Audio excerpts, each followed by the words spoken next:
Assalamualaikum warahmatullahi wabarakatuh. Saya Lia Filia. Pada kesempatan kali ini, saya akan mempresentasikan tugas strategi dan media pembelajaran yang diampu oleh Dr. Yan Arthur, Magister Pendidikan, yang berjudul menganalisis penerapan modul pembelajaran problem-based learning untuk mata pelajaran gambar teknik di SMK jurusan Teknik Bangunan. Berikut terdapat beberapa konten yang akan saya sampaikan. Yang pertama ada mata pelajaran gambar teknik, yang kedua ada kompetensi dasar, yang ketiga ada problem-based learning, dan yang keempat ada penelitian yang relevan.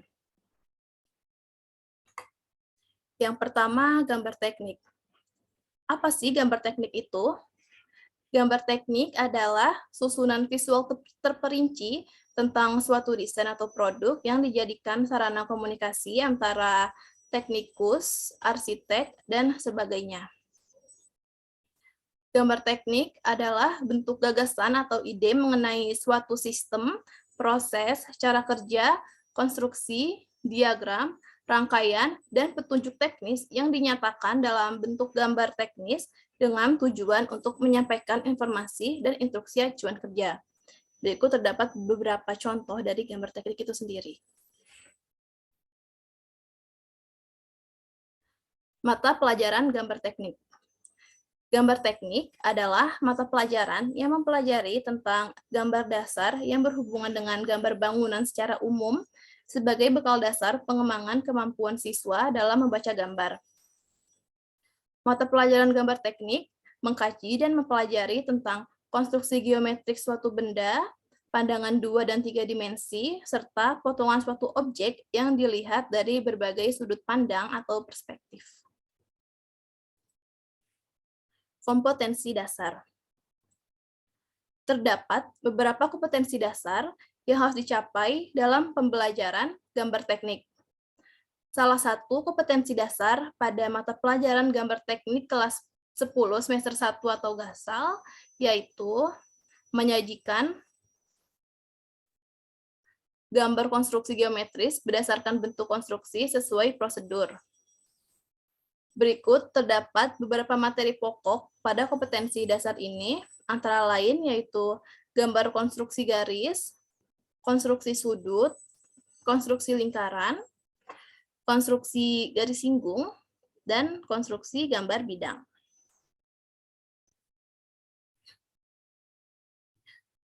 Problem-based learning. Untuk mencapai kompetensi dasar tersebut, diperlukan metode pembelajaran yang tepat. Nah, semakin tepat metode yang digunakan oleh seorang guru dalam mengajar, maka semakin efektif pula pencapaian tujuan pembelajaran.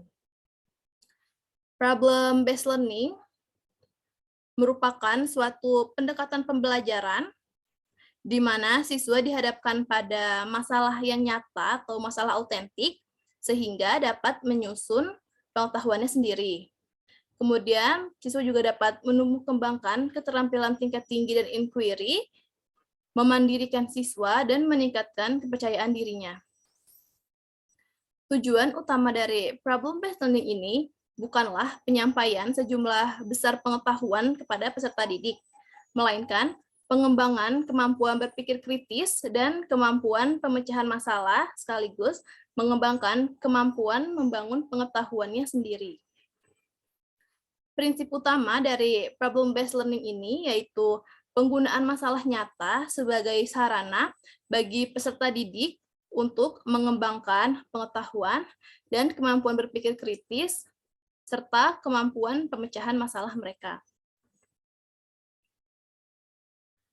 Penerapan PBL atau problem-based learning diawali dari orientasi siswa pada masalah, kemudian guru mengorganisasi siswa untuk belajar, baik individu maupun kelompok. Lalu, guru membimbing penyelidikan, kemudian mengembangkan dan menyajikan hasil karya yang telah dibuat oleh para siswa, dan terakhir dilakukan sebuah analisis dan evaluasi.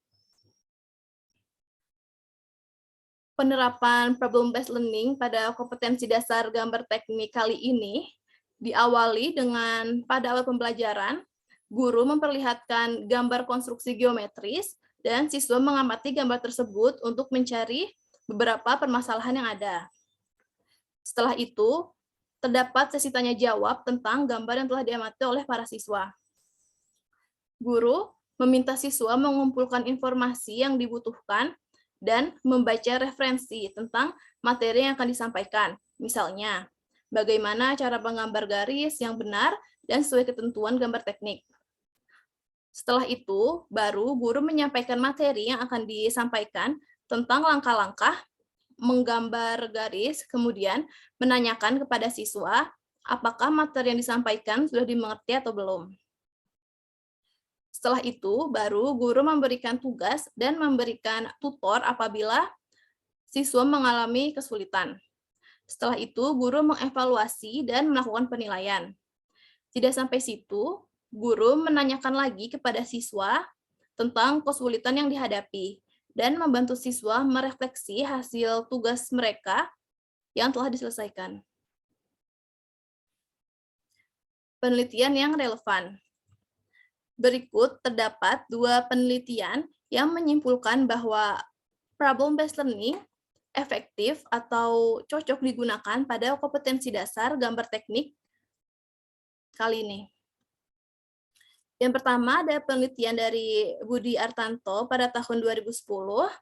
Berdasarkan hasil penelitian dari Budi Artanto pada tahun 2010 yang berjudul Penerapan Model Pembelajaran Problem-Based Learning untuk meningkatkan hasil belajar pada mata pelajaran gambar teknik kelas 10 Teknik Gambar Bangunan SMK Negeri 3 Semarang, menyimpulkan bahwa penerapan model pembelajaran problem-based learning dapat meningkatkan hasil belajar pada ranah kognitif, afektif, dan psikomotorik siswa.